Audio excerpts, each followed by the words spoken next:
Frequent trips home back to Iran, she sought relentlessly during her time here to become an influencer on social media. Her daughter came to the U.S. that same year on a student visa and essentially never left. She, too, spent much of her time promoting herself and her American lifestyle on social media platforms. They were living in Los Angeles like anyone else. You know, I hate America, but I don't want to be anywhere else because America's the greatest, but I still hate America, right? Either way. And then their status changed overnight, guys. Oh, it was a massive TikTok moment that's over. The American life of luxury over.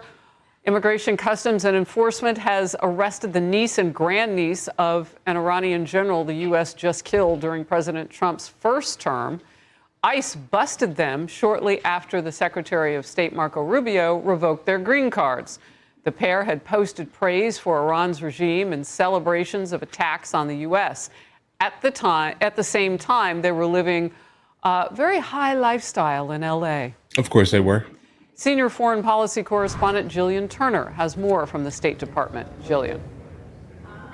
Good morning to you, Harris. These relatives of Qasem Soleimani did more than just praise Iran's regime and enemy of the United States on social media. These women publicly supported the IRGC, that's Iran's military, that's designated a foreign terrorist organization here in the United States. The Trump administration says that amounts to material support in this case. So take a look at these women.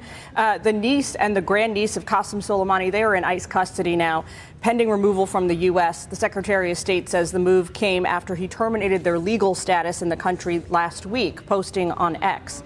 Until recently, Hamideh Soleimani Afshar and her daughter were green card holders living lavishly in the U.S. She celebrated attacks on Americans and referred to our country as the, quote, Great Satan. President Trump often touts the operation he had authorized in his first term to take out Qasem Soleimani, a notorious killer responsible for the deaths of tens of thousands of people. He counts it among his greatest counterterrorism achievements to this very day. Take a listen to the president a moment ago. Let's hear it. We killed Soleimani. Without Soleimani, if they had Soleimani, it would be a whole different thing. Maybe. Would still be winning, but it would have been harder. Because we are obliterating that country. Mm-hmm. Well, Soleimani's niece entered the U.S. on a tourist visa It's in a lot 2015, eventually secured asylum, then obtained a green card, despite... Guys, hold on. That's a lot of plastic surgery, but that's not the point here. I'm all for you living your American dream. Understand this here. I love the idea of it. You came into the country legally. You're maintaining your status as a green card holder, etc. Right? But you cannot, under any circumstance now, go out of your way to basically praise a regime that we are literally at war with right now, and then start saying all of this craziness backing the group that is directly targeting and injuring our soldiers. How do you expect to maintain your green card like this? Instances like this are instances where it makes all the sense in the world to basically withdraw someone's green card in this one here. But we'll talk more about this later here, guys. Frequent trips home back to Iran, she sought relentlessly during her time here to become an influencer on social media. Her daughter came to the U.S. that same year on a student visa and essentially never left. She, too, spent much of her time promoting herself and her American lifestyle on social media platforms. Harris, the hypocrisy here, I mean, barely warrants mention. It is self-evident. If these women were back home living under the rule of the regime they say they love, they would not be allowed to post on social media. They would not be allowed to go out in public alone or even take selfies. They would not be allowed to attend college or to this extent school. They would be living under Sharia law. It would be a very different situation. Harris? Jillian Turner, thank you very much. Former Department of Homeland Security advisor and former Secret Service agent Charles Marino is with me now. Charles, a lot of people have been asking, how in the world did they stay here? That nobody ever said anything after, their relative being annihilated in Trump's first term. We know that he was an enemy. The military took him out. Especially since it appears that as a country, we still haven't learned the lessons of September 11th, 2001, where shortly after those attacks, the Saudi government requested that the FBI assist in relocating over 24 members of the bin Laden family. after that attack. We knew he was leading Al Qaeda.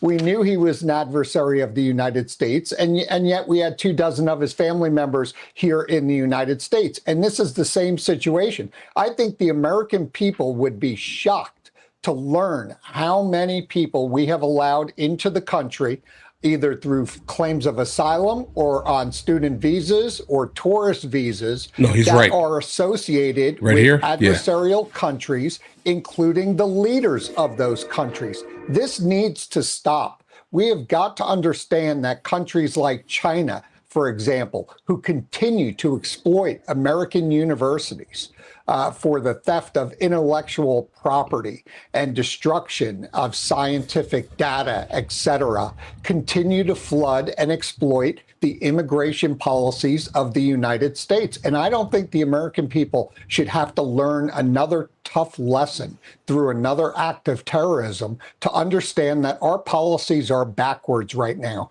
And some of our elected leaders continue to bury their heads in the sand and live in this augmented reality that just doesn't match what's going on the ground. There's a lot of validity to what he just said here, but we then kind of run down like a super slippery slope of like a common typical idiom that was kind of thrown at us in like the early 2000s about trimming the grass before it grows. That's a troubling, super slippery slope. But I agree here, all right, to a certain extent. And what I agree with here is that you should definitely start looking into the people, specifically if they do have any direct ties to some of these people. They may have the same overall ideology to a certain extent, but obviously not like the women here. They're not living that life. Not the life that they're basically trying to promote and prop up here. They're not engaging in that. That's not their lifestyle. They choose not to. They're completely fine living in the lap of luxury compared to where they're coming from, right? While throwing nothing but dirt on the United States of America. It's interesting how that happens here. It sounds like California brain has basically kind of, crept in, and they're under the assumption, that they have the ability to basically besmirch the United States of America while legitimately being green card holders and being directly tied through genetics to someone that the United States of America offed a couple of years ago. Are you crazy? How did you think this was going to turn out? Like, what made you think this was going to be the smartest play for you in life here? There's a difference between saying things at the dinner table and then being brazen enough to go on the internet, right, where everything is basically locked in stone, guys, okay? Understand this here.